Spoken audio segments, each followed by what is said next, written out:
Sosok Ali yang provokatif dan tidak kenal rasa takut ditambah sifat keras kepala membawa Ali kepada kontroversi. Di tahun 1966, 2 tahun setelah Ali meraih gelar kelas berat, Ali secara tegas menolak ikut wajib militer untuk pasukan Amerika Serikat. Ali juga menantang keterlibatan Amerika Serikat dalam Perang Vietnam. I don't see why, when they ask me about the Army, why should me and other so-called Negroes go 10,000 miles away from home here in America to drop bombs and bullets on other innocent brown people who's never bothered us. And I will say directly, no, I will not go. When they call for you to step forward to accept the draft, he did not. He was promptly arrested, and within 24 hours, those clowns in clowns' clothing who call themselves the boxing authority had stripped him of his title. And for the next 3.5 years, Muhammad Ali has to scrimp for a living.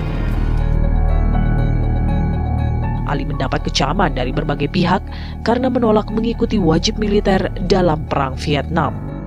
Ali menjadi salah satu tokoh anti perang dan anti wajib militer yang paling terkenal di Amerika Serikat.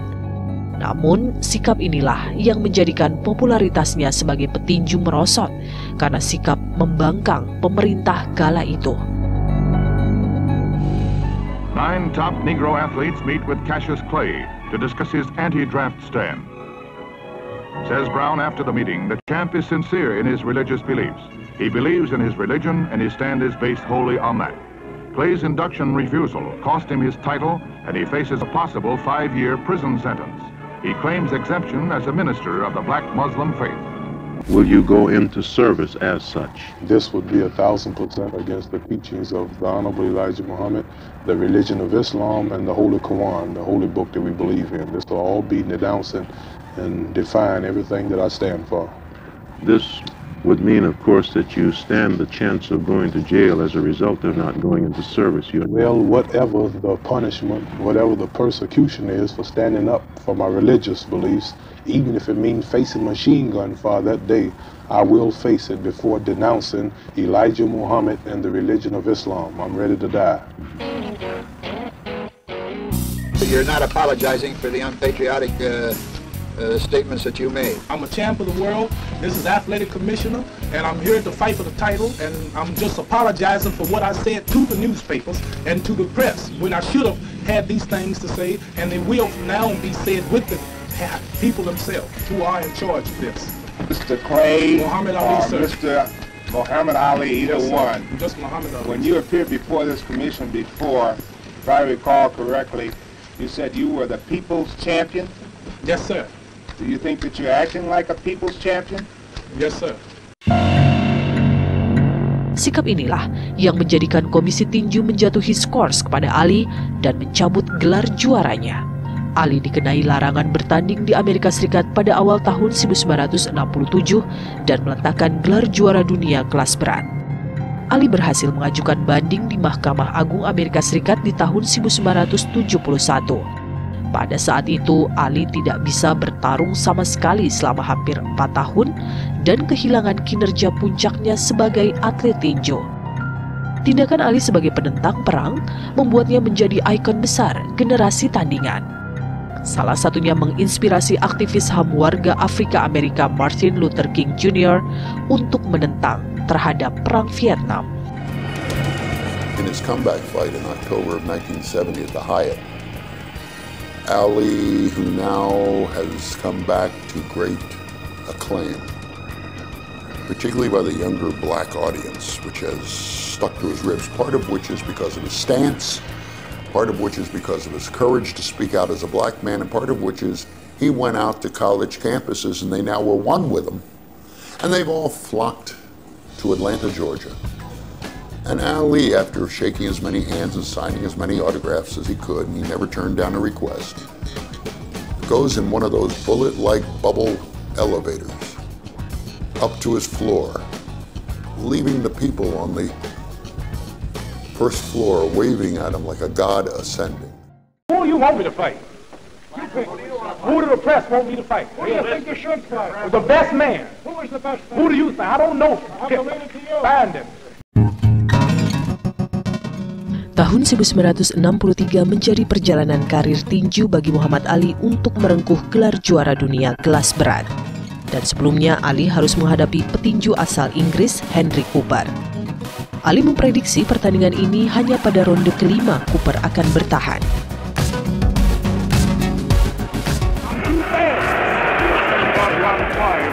Round 5. This will be no contest. This will be a total annihilation. Any special training? No special training. Just be at the fight. I'm ready to back up everything I'm saying, and I'm through talking. The English public like a gentleman, gentleman Henry Cooper, who got knighted by the Queen. So I know all these things. So lo and behold, yep, going to knock him out in 4. The public sort of backed off on the kid, but he didn't mean no harm. He just was trying to build something. Then he got on the scale. He went 5. He did it, but it was all in fun. I was confident that I could catch him with a good punch. See, my eye was so badly cut. My eye had been bleeding for a couple of rounds, then, because he caught me with the heel of the glove, chopped down on the brow and cut it. And I knew it was bad because it's funny, in most fights, the only way you can tell a cut is bad is by if you feel the warm blood dripping on your chest. And I could feel this water, and I'm thinking, yeah, this is now, he's gonna stop this. And Jim Wicks, when I came back in the 3rd round, he said, look, we may have to. I said, don't stop it. I said, I can catch him. I said, I can catch him. I said, just do it up as best you can and let me get out and have 1 round. And then the 4th round, I called him, and I thought, oh, thank God for that. But then the blooming bell went. A lot of people said that I cut the glove.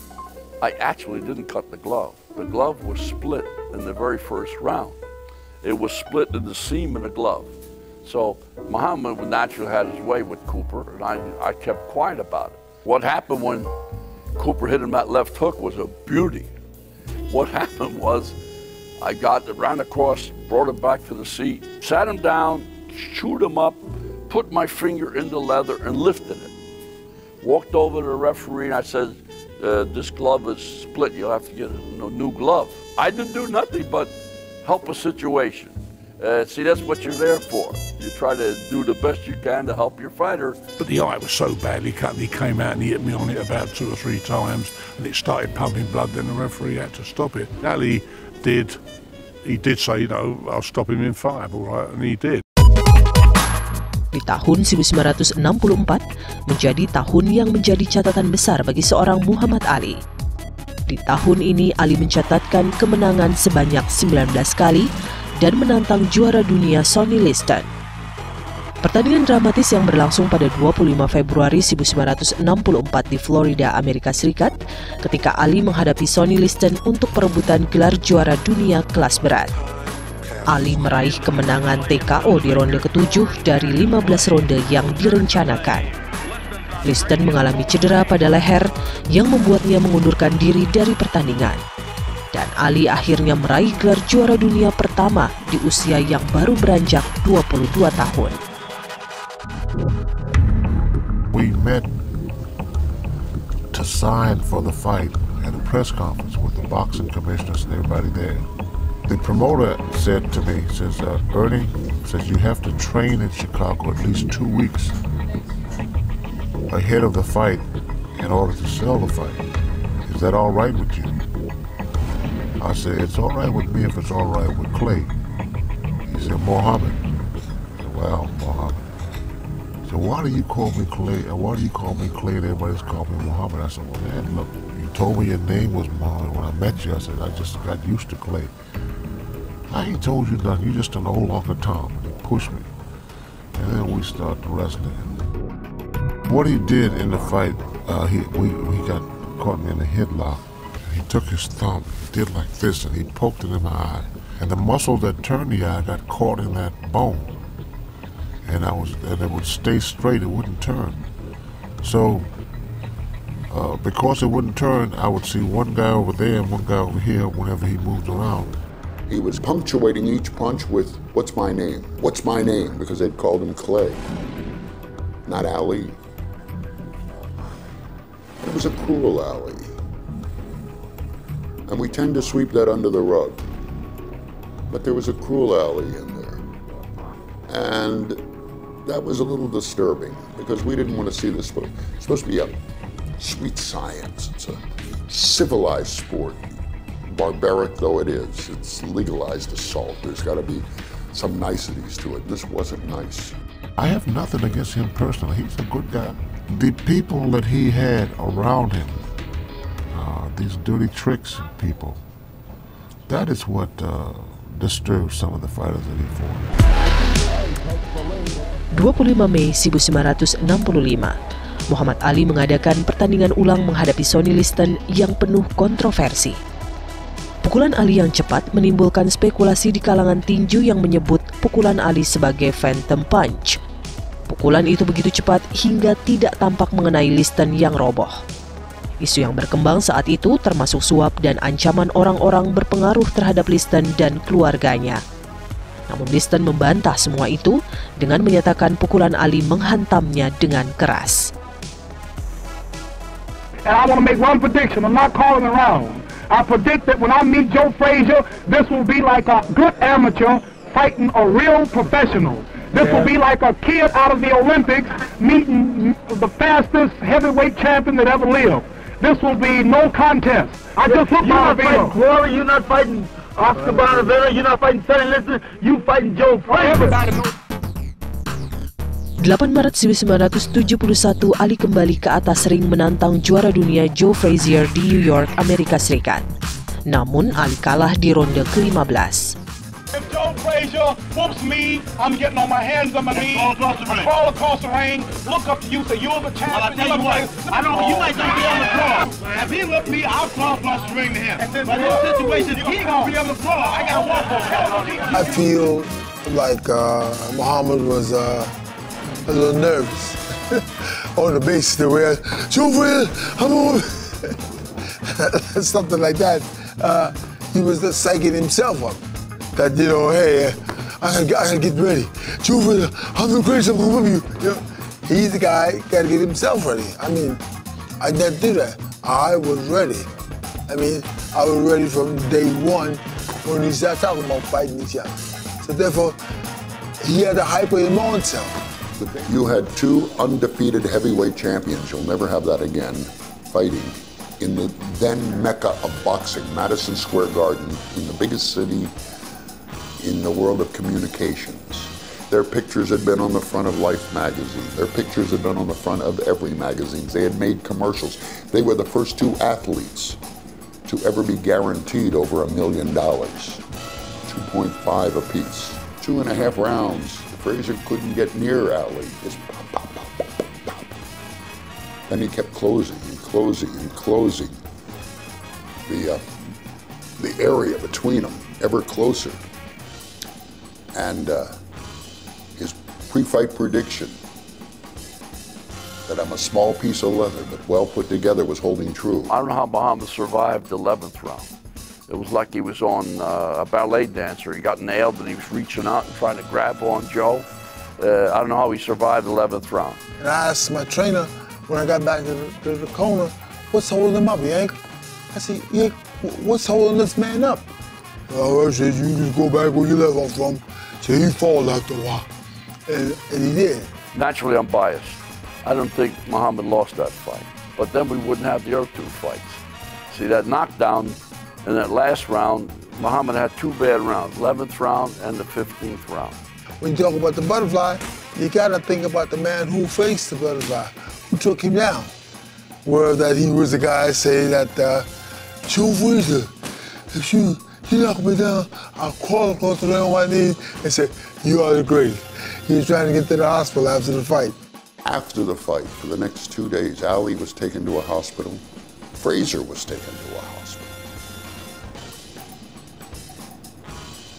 Rumors abounded that Frazier was dead, but the aftermath had, just like the stone that hit water, it kept growing and growing.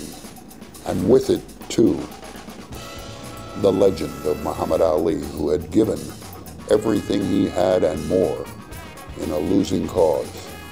and didn't complain and didn't alibi and didn't make up any excuses. The winner in that fight became the loser. The loser in that fight became the winner. Ali kemudian kembali menantang Joe Frazier sebelum menantang George Foreman di bulan Januari 1974 di Madison Square Garden, New York. Saat itu gelar juara dunia dipegang George Foreman setelah mengalahkan Joe Frazier. Laga ini dimenangkan Ali dengan angka mutlak. The winner by unanimous decision is Muhammad Ali. Muhammad Ali. I told you, all of my critics, I told you all that I was the greatest of all time. Sunday Liston, I told you today, I'm still the greatest of all time. At the end of beating George Foreman, the greatest triumph of his career, the most spectacular show is this rope-a-dope technique, which was an innovation that the world had never seen before. He should have ended it right there. Metaphorically, I felt that he should have been frozen in ice and taken over to nearby Mount Kilimanjaro and preserved there like Hemingway's leopard for all time.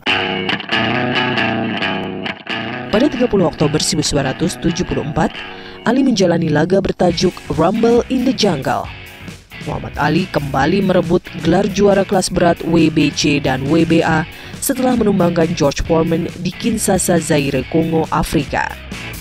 Pertarungan ini diwarnai trik dan strategi yang solid. Di awal ronde, Ali mendapatkan tekanan dengan pukulan-pukulan Foreman. Dan setelah Foreman kelelahan, Ali balik menyerang habis-habisan dan akhirnya memukul KO Foreman di ronde ke-8.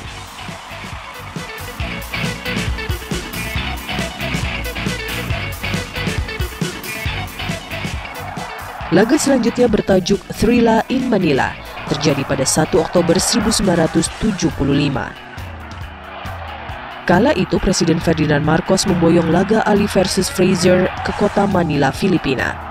Ali menang TKO di ronde ke-14 dalam pertarungan seru dan menegangkan. Bahkan, laga ini disebut-sebut sebagai salah satu pertandingan tinju terbaik abad ini.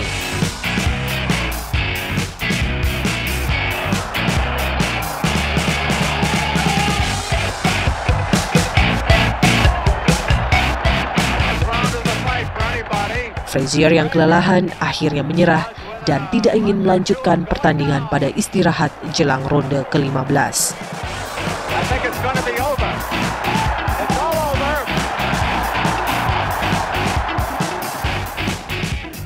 Ali sempat kehilangan gelarnya di tahun 1978 ketika kalah dari Leon Spinks di laga yang digelar di Las Vegas, Nevada.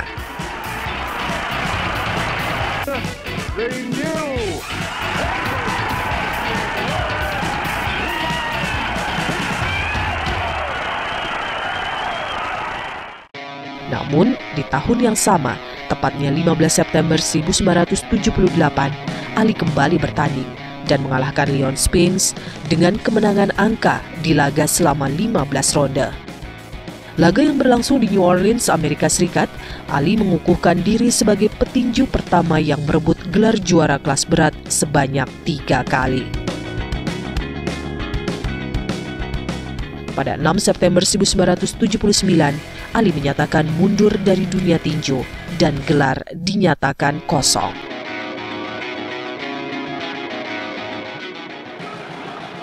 Namun, pada tanggal 2 Oktober 1980, Ali kembali ke ring tinju untuk melawan bekas kawan latih tandingnya Larry Holmes. Pertandingan yang digelar di Caesars Palace di Las Vegas, Larry kala itu bertindak sebagai juara dunia tinju kelas berat. Laga ini berjalan berat sebelah. Ali tak mampu menandingi Holmes yang tampil dominan di setiap ronde. Jelang ronde ke-10, pelatih Ali kala itu Angelo Dundee menghentikan pertarungan dan Holmes dinyatakan menang TKO.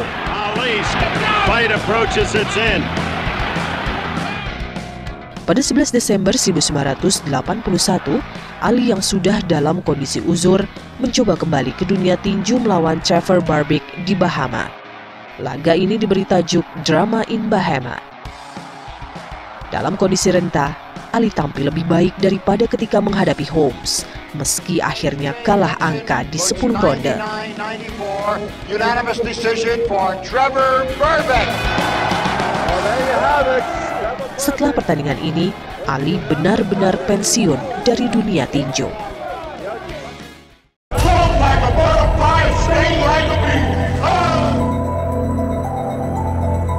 Karir Muhammad Ali di dunia tinju selama 21 tahun membukukan 56 kemenangan dengan 37 KO dan 5 kali kalah. Setelah Ali pensiun di usia 40 tahun di tahun 1981, muncul beberapa spekulasi tentang kesehatannya ketika Ali kerap keluar masuk rumah sakit. Cara bicara Ali yang cadel dan berjalan dengan menyeret kaki dan seringkali tampak mengantuk memunculkan kesehatan Ali tengah terganggu. Ali didiagnosa menderita Parkinson.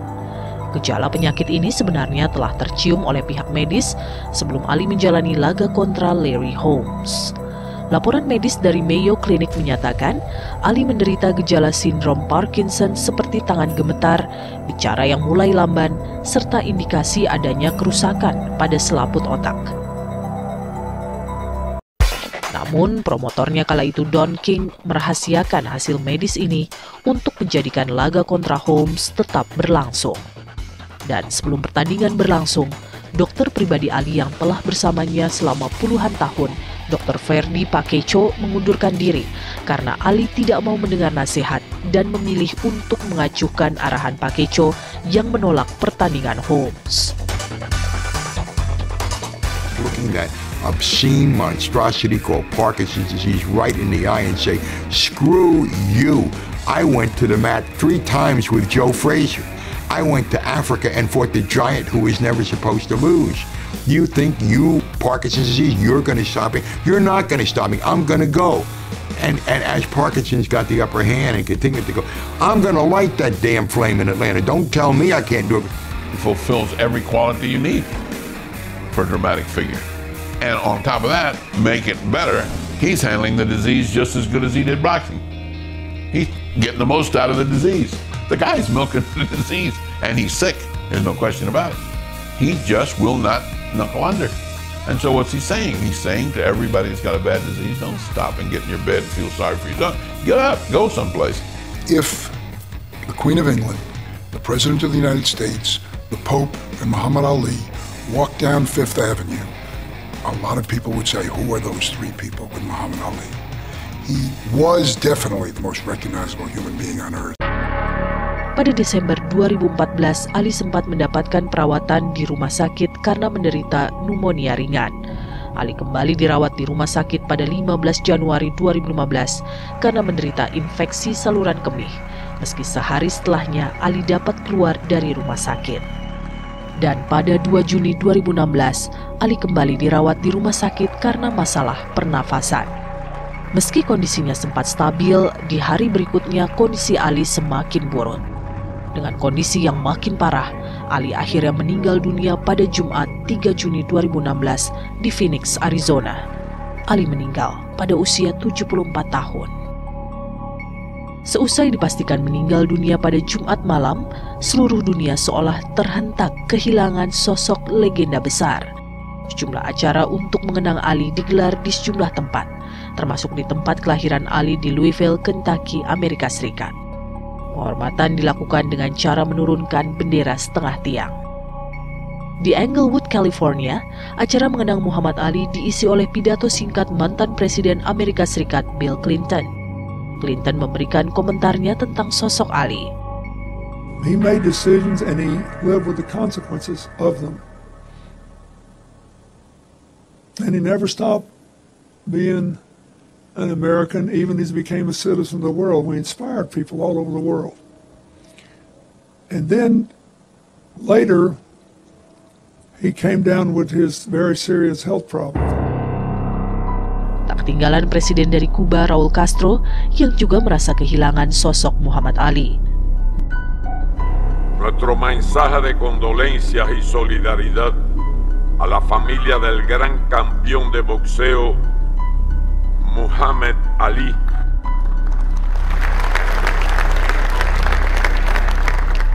Tidak ketinggalan ketinggalan yang merasa kehilangan adalah rekan sesama petinju Amerika Serikat George Foreman. Muhammad Ali is something you would never see. I met the most nice looking, the most handsome guy I'd ever met in my life. And he was a boxer. I mean, he belonged to the arts. He belongs to politicians. And he belongs to science. What a phenomenon. It's something we won't see again, I can tell you that. Jenazah legenda tinju dunia Muhammad Ali diterbangkan dari Arizona menuju kampung halamannya di Louisville, Kentucky, California, Amerika Serikat. Rombongan istri dan anggota keluarga serta kerabat dekat turut mendampingi jenazah Muhammad Ali. Prosesi pemakaman legenda tinju dunia Muhammad Ali dimulai sejak hari Kamis 9 Juni. Pemakamannya sendiri berlangsung pada hari Jumat di pemakaman bersejarah Cave Hill, Louisville, Amerika Serikat. Cave Hill merupakan pemakaman yang dibangun sejak tahun 1884 dengan luas hampir 120 hektar. Sekitar 15.000 orang dari berbagai ras dan golongan menyolatkan jenazah Muhammad Ali di Freedom Hall, Louisville, Kentucky. Tempat ini dipilih sebagai lokasi penghormatan terakhir karena disinilah Ali pernah berlaga di kota kelahirannya mengalahkan Mili Besmanov di tahun 1961. Sholat jenazah dipimpin Imam California Zaid Shakir yang mendampingi Muhammad Ali di saat-saat terakhir. Pihak keluarga telah merencanakan pemakaman ini 10 tahun lalu bersama mendiang Muhammad Ali. Selama hidupnya, Ali pernah menikah sebanyak 4 kali dan memiliki 9 orang anak dan 3 cucu. He is the greatest blend of achievement, folk myth, honesty, belief in God, and caring about what happens to people. Put them all together in one body, in one mind. He's the greatest thing you've ever believed.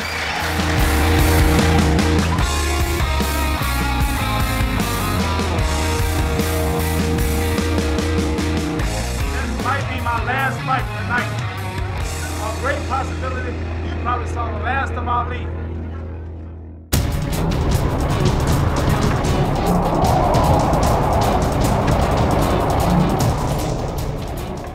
Muhammad Ali menjadi atlet legenda dengan meraih gelar juara dunia kelas berat sebanyak 3 kali.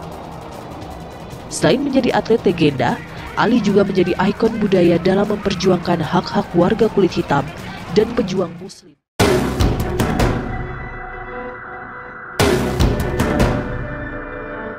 Mungkin tidak banyak orang yang mengetahui bagaimana seorang berkulit hitam yang bernama Cassius Clay Jr. berganti nama menjadi Muhammad Ali. Di tahun 1962, Ali bertemu dengan salah satu pejuang hak asasi berkulit hitam, Malcolm X. Dari perkenalan itu, Ali merasa nyaman dengan agama Islam dan mulai ikut serta dalam organisasi bernafaskan Islam di Amerika Serikat. Kala itu Ali tergabung bersama Nation of Islam. Selain Nation of Islam, Ali juga sering terlibat pertemuan dengan African American Islamic.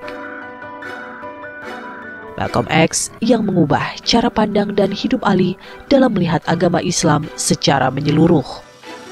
Ali juga memiliki guru spiritual Elijah Muhammad. Weeks before the fight, he announces he's a Muslim. Right away, people in those days, what was a Muslim? They didn't know. So I didn't know. Because Muhammad never spoke religion with me, I never spoke religion with him, none of my business. I didn't even know he was a Muslim.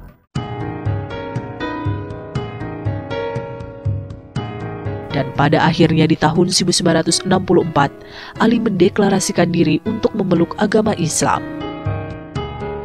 Kepindahan Ali dari agama awalnya menjadi Islam sempat menimbulkan pro dan kontra. Bahkan ada yang menyebut Ali mencari sensasi yang mengundang kontroversi. Sempat menjadi simbol Islam dan kaum minoritas yang provokatif, Muhammad Ali akhirnya meninggalkan Nation of Islam dan mendalami ajaran Islam Sunni. Ali bahkan mengucap 2 kalimat syahadat di atas ring tinju setelah meraih kemenangan dari petinju Sonny Liston. Ali mendeklarasikan agama Islam di depan jutaan penonton yang mengelilingi ring dan kamera TV. The only thing that I have to worry about is staying out of places that Muslims shouldn't be. Well, most world champions go, like various movies and parties and nightclubs, and temptation as far as women are concerned, and drinking and smoking and all of this fast life that confronts a man of my title. I think that Cassius was young. At the time of that, 1964, he was 22 years of age, impressionable, given the direction. And I think Malcolm X talked to him sincerely and seriously, one-to-one, and was able to charm him. And Clay-Ali accepted it. It was all new thinking to him. The Muslims are straightening me up and teaching me the truth and saving my life so that I can see the hereafter. The Honorable Elijah Muhammad teaches us the religion of Islam, and I will die for it and give everything. But as far as taking me for a ride is concerned, I've been the one that was taking me for a ride and still taking my people for a ride is the white people. The church that his mother and so forth went to was really a white church. The Baptist church were white churches where the blacks sat in the back. That's no kind of church. His church said black is best, and the whites are devils. That fit his purpose.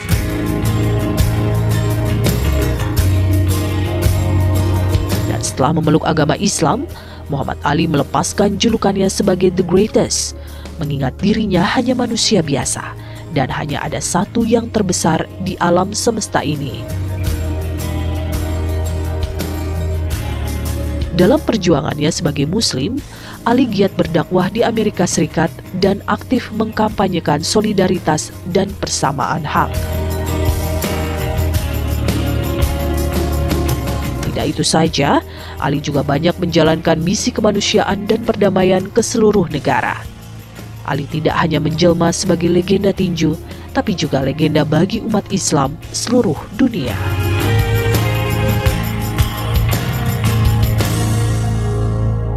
This mosque and pray here. It gives us strength to know what he did in his era for not only sports or athletes in general, but even more for the nation, for the international community, and then the charities and so on and so forth.